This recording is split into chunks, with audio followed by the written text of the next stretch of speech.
MTA International, reaching the corners of the earth.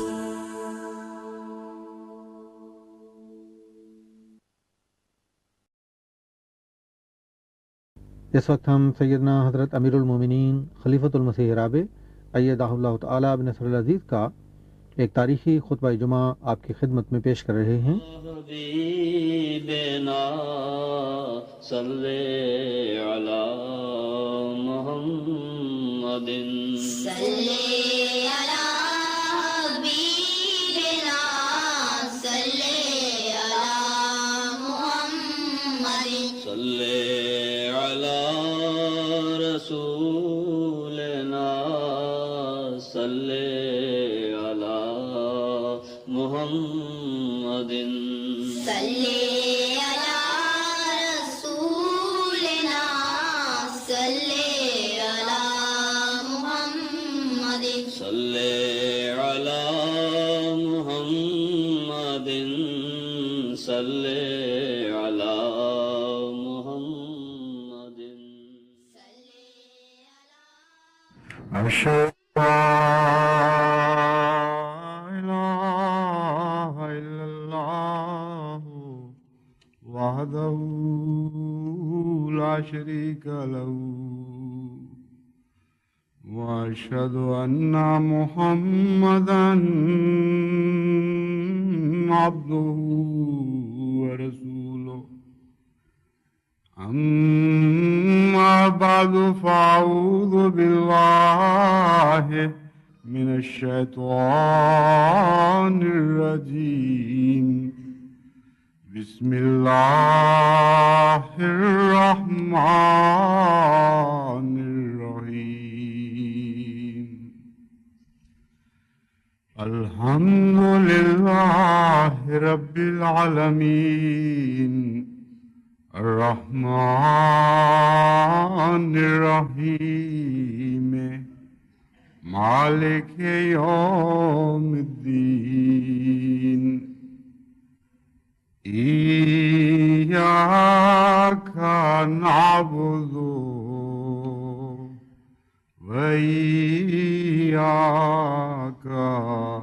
نستعين اهدنا الصراط المستقيم صراط الذين أنعمت عليهم غير المغضوب عليهم ولا الضالين وما أمروا إلا ليعبدوا الله مخلصين له الدين حنفاء ويقيموا الصلاة ويؤتوا الزكاة وذلك دين القيمة۔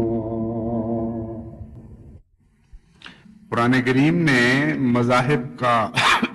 جو خلاصہ بیان فرمایا ہے وہ خدا تعالیٰ کی عبادت اور بنی نوع انسان کی ہمدردی میں ان کی خاطر اپنی طاقتوں کو خرچ کرنا ہے،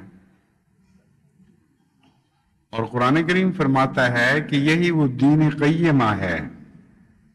جو قرآن کریم میں محفوظ کر دیا گیا ہے۔ خلاصتاً گویا دنیا کے تمام مذاہب انہی دو باتوں کی تعلیم دیتے رہے، اور ایک مذہب کی سچائی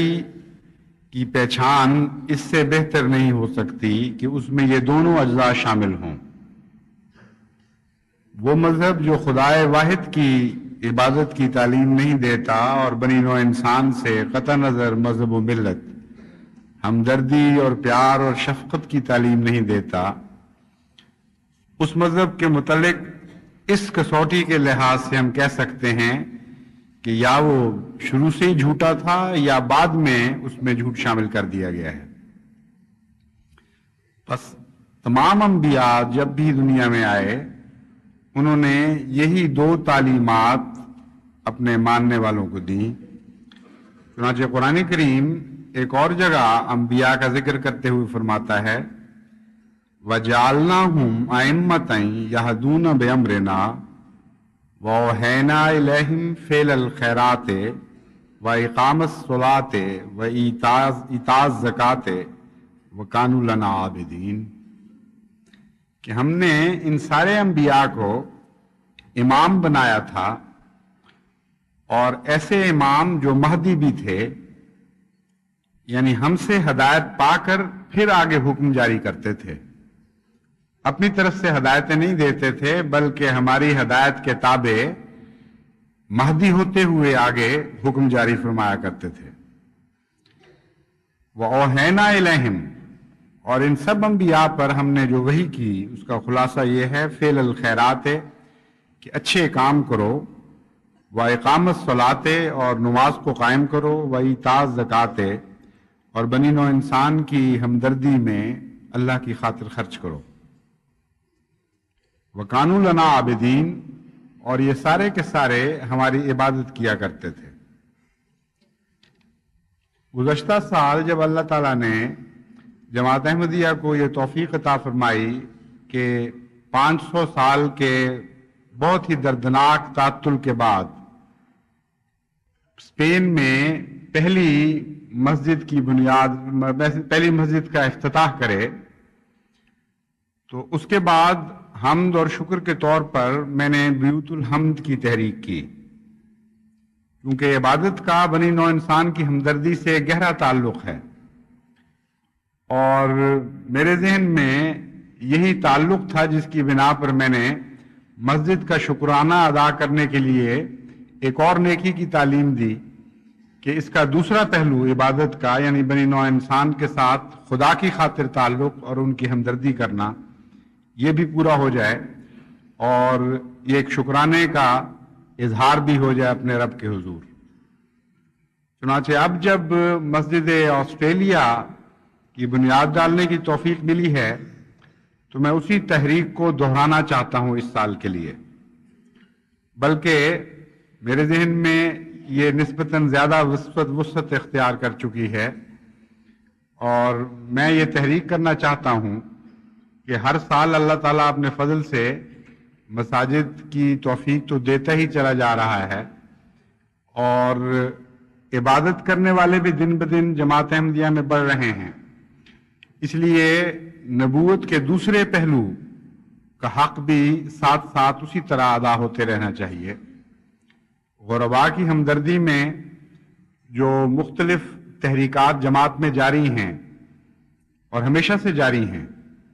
ان میں ایک بیوت الحمد کا اضافہ ہونے کے نتیجے میں یہ بنی نوع انسان کی ہمدردی کی تعلیم مکمل ہو جاتی ہے، کیونکہ حضرت آدم علیہ السلام کو جو اللہ تعالیٰ نے جنت کا تصور عطا فرمایا تھا، اس کا خلاصہ یہی تھا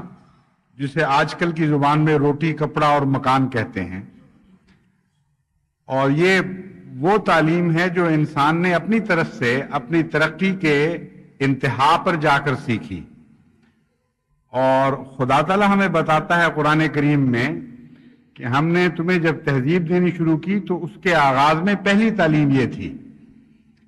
کہ جنت کا تصور یہ ہے کہ اس میں روٹی، کپڑا اور مکان ہونا چاہیے. چنانچہ جب مکانوں کی طرف بھی جماعت احمدیہ پوری طرح توجہ کرے گی تو وہ کم از کم جنت کا تصور جو بنی نوع انسان کے حقوق سے تعلق رکھتا ہے وہ مکمل کر لے گی. اس میں اضافے ہوں گے اور ہوتے چلے جائیں گے،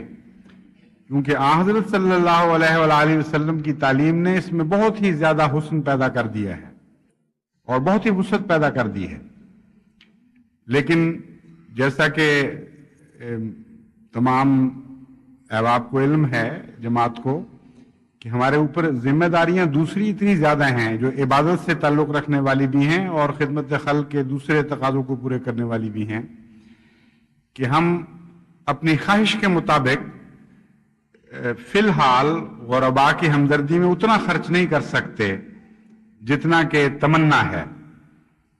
لیکن بہرحال اللہ تعالیٰ ہماری توفیق انشاءاللہ تعالیٰ اپنے فضل کے ساتھ بڑھاتا چلا جائے گا، اور جوں توفیق بڑھے گی ہم اس میدان میں بھی آگے بڑھتے چلے جائیں گے۔ میری دل کی یہ خواہش ہے کہ ساری دنیا میں سب ہمدردی کرنے والوں سے زیادہ جماعت احمدیہ کی طرف سے ہمدردی کا اظہار ہو، عملی اظہار، اور کوئی دنیا میں یہ نہ کہہ سکے کہ موسیٰ کی جماعت نے بنی نوع انسان کی یہ خدمت کی اور عیسیٰ کی جماعت نے یہ خدمت کی اور محمد مصطفیٰ صلی اللہ علیہ وآلہ وسلم کی جماعت نعوذ باللہ پیچھے رہ گئی۔ اس لیے جہاں تک مذاہب کے مقابلے کا تعلق ہے، فاستبقوا الخیرات کو پیش نظر رکھتے ہوئے بے انتہا میرے دل میں خدا تعالیٰ نے اس معاملے میں جوش پیدا کیا ہے کہ بنی نوع انسان کی ہمدردی میں ایسے عظیم الشان کام جماعت احمدیہ سے سرزد ہوں کہ اپنی وسعت کے ساتھ ساتھ اپنی شدت میں بھی بڑھتے رہیں، یہاں تک کہ ساری دنیا میں بنی نوع انسان کی سب سے زیادہ ہمدردی پیدا رکھنے والی جماعت اور ہمدردی میں عملی اقدام اٹھانے والی جماعت احمدیہ بن جائے، اور آن حضرت صلی اللہ علیہ وآلہ وسلم کے دین کو اس پہلو سے بھی ساری دنیا کے ادیان پر غلبہ نصیب ہو جائے۔ چنانچہ یہ جو خدمت خلق کی مختلف تحریکات جماعت میں جاری ہیں، ان میں سے جیسا کہ میں نے بیان کیا تھا، بیوت الحمد ایک ایسی تحریک ہے جو گزشتہ سال جاری کی گئی۔ اس کی رپورٹ کا خلاصہ یہ ہے کہ اگرچہ غیر معمولی طور پر زور نہیں دیا گیا اس پر، کیونکہ وہ سال ایسا تھا گزشتہ سال جس میں ہم لازمی چندہ جات اور وصیت کے چندہ پر زور دے رہے تھے زیادہ تر، اس لیے میں نے یہ پیش کیا تھا کہ وہی لوگ اس تحریک میں شامل ہوں جو اپنے چندے شرع کے مطابق ادا کرتے ہیں، اور حسب توفیق بہت زیادہ بوجھ نہ اٹھائیں، حسب توفیق جتنا وہ دے سکتے ہیں اس میں دیں۔ تو اس عام تحریک کے نتیجے میں، جس میں کچھ یاد دہانیاں نہیں کرائی گئیں، کوئی خطوط نہیں لکھے گئے، کوئی بار بار الفضل میں اس کی تحریکات نہیں کی گئیں، خدا تعالیٰ کے فضل سے 14,83,833 روپے وصول ہو چکے ہیں۔ اس میں سے اب تک جو خرچ ہوا ہے وہ 2,56,800 روپے ہے، جس سے 42 ایسے افراد کو مدد دی گئی ہے جن کے مکانات یا مرمت کے محتاج تھے اور خطرہ تھا کہ اگر مرمت نہ کی گئی تو منہدم ہو جائیں گے، یا بے پردگی تھی، مثلا چار دیواری بنانے کی توفیق نہیں تھی، کسی غریب نے 2 کمرے ڈال لیے لیکن چار دیواری نہیں تھی، یا بعض دفعہ غسل خانے نہیں تھے، کسی کے پاس بورچی خانہ نہیں تھا، بعضوں کے گھر بڑے تھے یعنی اہل خانہ بڑے زیادہ تھے اور اس کے مقابل پر جگہ کی بہت دقت تھی، ایک کمرے میں گھر والے گھر کی بیٹیاں بھی ہیں اور بہو اور ان کا نوبیاہتا جوڑا یعنی وہ بھی موجود ہے، تو جو بہت زیادہ فوری مدد کے محتاج لوگ تھے ان کی اس سے مدد کی گئی ہے، اور خدا تعالیٰ کے فضل سے 42 خاندانوں نے استفادہ کیا ہے۔ لیکن جو اصل کام پیش نظر ہے وہ ہے وسیع پیمانے پر گھروں کا سلسلہ شروع کیا جائے تاکہ بعض غرباء کو پورے کا پورا بنا ہوا گھر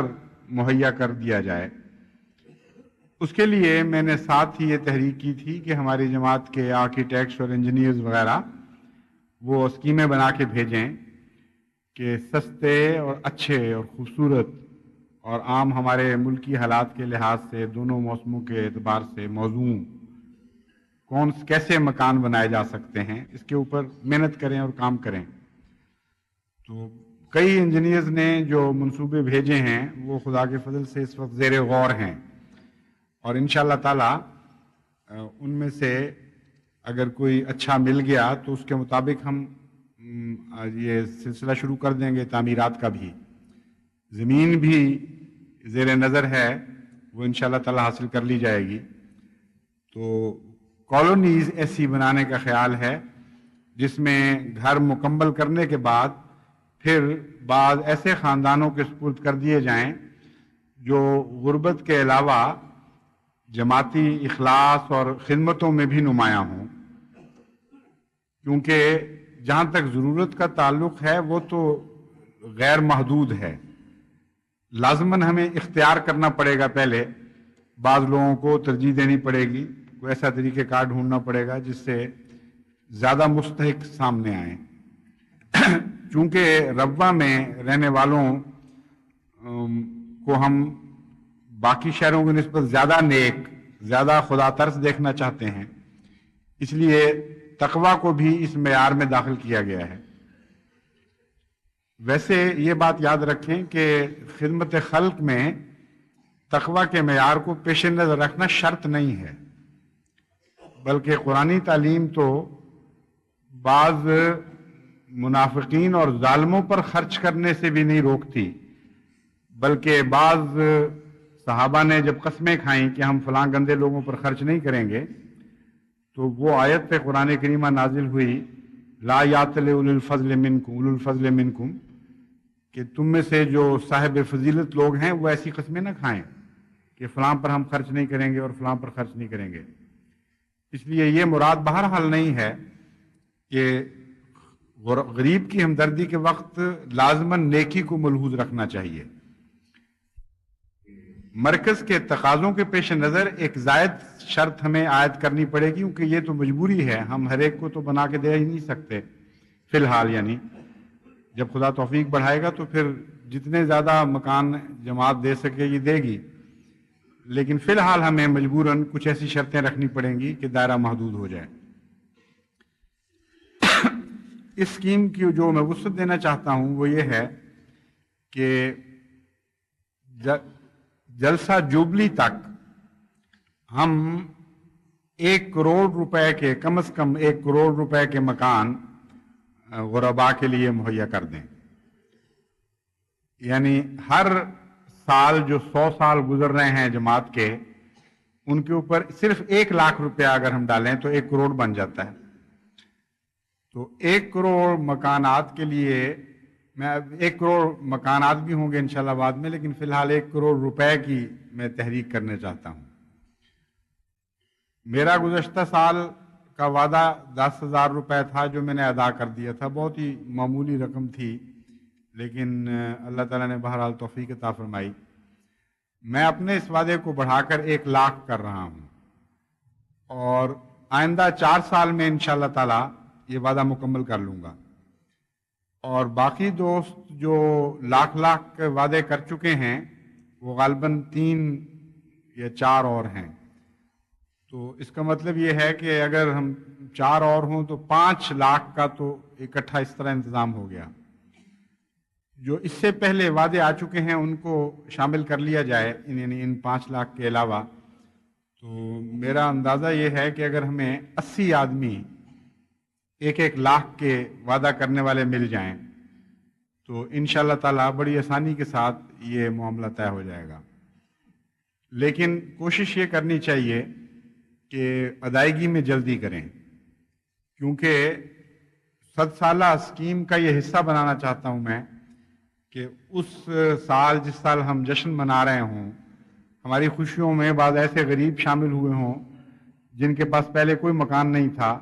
اور محض اللہ تعالیٰ کے فضل سے، احمدیت کی برکت سے ان کو مکانات عطا ہوئے، اور اس سال ہم ان مکانوں کی چابیاں بھی ان کے سپرد کریں. اس لیے اس 1 کروڑ میں ادائیگی میں ہمیں جلدی کرنی چاہیے، اور اگر زیادہ بھی ہو جائے تو وہ بھی کوئی حرج نہیں. یعنی یہ شرط نہیں ہے کہ صرف 1 کروڑ ہی ہو، 2 کروڑ 3 کروڑ جتنا توفیق مل سکتی ہے جماعت کو دے دے، لیکن 1 کروڑ کم از کم حد ہے. یہ جو 1 کروڑ روپیہ ہے اس کی حیثیت ویسے کچھ نہیں ہے آج کل کے لحاظ سے، لیکن 1 کروڑ مقرر کرنے میں میرے پیش نظر ایک رویا ہے جو صاحبزادہ مرزا منصور احمد صاحب ناظر اعلیٰ نے دیکھی تھی گزشتہ تحریک کے کچھ عرصہ بعد. آپ نے دیکھا کہ حضرت مسیح موعود علیہ الصلوۃ والسلام ایک نئے بنے ہوئے غریبانہ مکان میں ایک چرپائی پر تشریف فرما ہیں، اور وہ لگتا ہے کہ ہے تو غریبانہ لیکن صاف ستھرا نیا بنا ہوا مکان ہے، اور فرماتے ہیں 1 کروڑ، اور اس کے بعد وہ رویا ختم ہو گئی، کیونکہ اس سے پہلے بیوت الحمد کی تحریک ہو چکی تھی۔ اس لیے جب انہوں نے مجھے خواب لکھی تو میں نے یہی تعبیر کی کہ پہلا حصہ اس کا یہ بنے گا کہ ہم 1 کروڑ روپیہ کم از کم اس تحریک پر خرچ کریں، اور دوسرا یہ ہوگا کہ جماعت احمدیہ 1 کروڑ مکانات دنیا میں بنائے غرباء کے لیے، اور یہ جو حصہ ہے دوسرا، یہ میں امید رکھتا ہوں کہ اگلے 100 سال کے جشن کے وقت انشاءاللہ پورا ہو جائے گا۔ تو آغاز ہم کر دیتے ہیں اس تعبیر کا، اس کی خواب کی ایک تعبیر کا، اور اپنے رب سے توقع رکھتے ہیں کہ اس کی دوسری تعبیر بھی بین ہی ہمیں پوری کرنے کی توفیق عطا فرمائے گا۔ باقی جو دوست حصہ نہیں لے سکتے اس میں، ان سے میں یہ کہتا ہوں کہ وہ دعائیں کریں، اور ضروری نہیں ہے کہ 1 لاکھ کی توفیق ہو، اگر زیادہ کثرت سے دوست شامل ہونا چاہتے ہیں، کیونکہ بہت ہی مبارک تحریک ہے یہ، اور جو لوگ بھی ان مکانوں میں رہیں گے ان کی دعائیں پہنچتی رہیں گی ہمیشہ خدمت کرنے والوں کو، اس لیے کم سے کم روپیہ کے لیے میں کوئی حد مقرر نہیں کرتا۔ یعنی اگر کوئی جماعت میں غریب ہو اور وہ 4 آنے دے کر بھی شامل ہونا چاہے، سیکریٹریان مال ان سے 4 آنے بھی قبول کر لیں، اس لیے بے شک وسعت ہو جائے، حساب میں تھوڑی سی مشکل پیدا ہوتی ہے لیکن کوئی حرج نہیں، جو بھی کوئی دے سکتا ہے وہ قبول کر لیا جائے تاکہ کثرت سے لوگ اس ثواب میں شامل ہو جائیں۔ اللہ تعالی ہمیں توفیق عطا فرمائے کہ ہم عبادت کے بھی تقاضے پورے کر سکیں اور خدمت خلق کے تقاضے بھی پورے کر سکیں۔ جیسا کہ میں نے بیان کیا ہے، امر واقعہ یہ ہے کہ ساری دنیا میں سب سے زیادہ بنی نوع انسان کی خدمت کا فرض مسلمانوں پر عائد ہوتا ہے، اور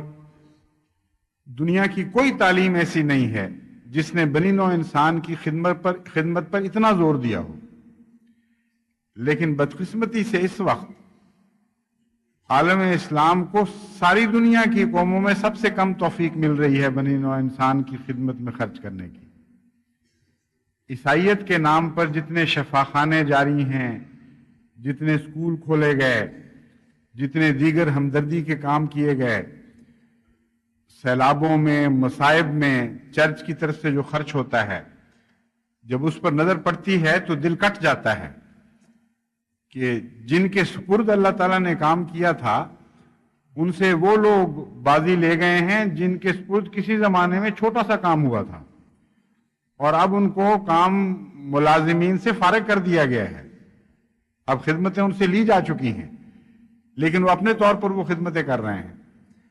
اور جن خدام کو اللہ تعالیٰ نے چنا وہ ملازمت میں ہوتے ہوئے بھی، خدا کی نوکری میں شامل رہتے ہوئے بھی اس خدمت سے بے نیاز ہو چکے ہیں۔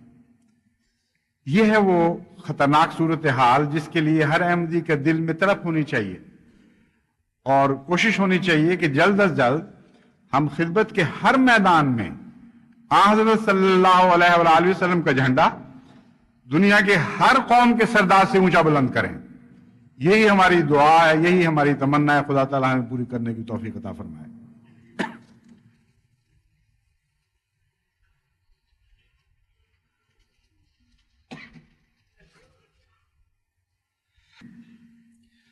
الحمدللہ نحمدہ ونستعینہ ونستغفرہ ونؤمن بہ ونتوکل علیہ ونعوذ باللہ من شرور انفسنا ومن سیئات اعمالنا من يهده الله فلا مضل له ومن يضلله فلا هادي له ونشهد أن لا إله إلا الله وحده لا شريك له ونشهد أن محمدا عبده ورسوله عباد الله رحمكم الله إن الله يأمر بالعدل والإحسان وإيتاء ذي القربى وينهى عن الفحشاء والمنكر والبغي يعظكم لعلكم تذكرون اذكروا الله يذكركم وادعوه يستجب لكم ولذكر الله أكبر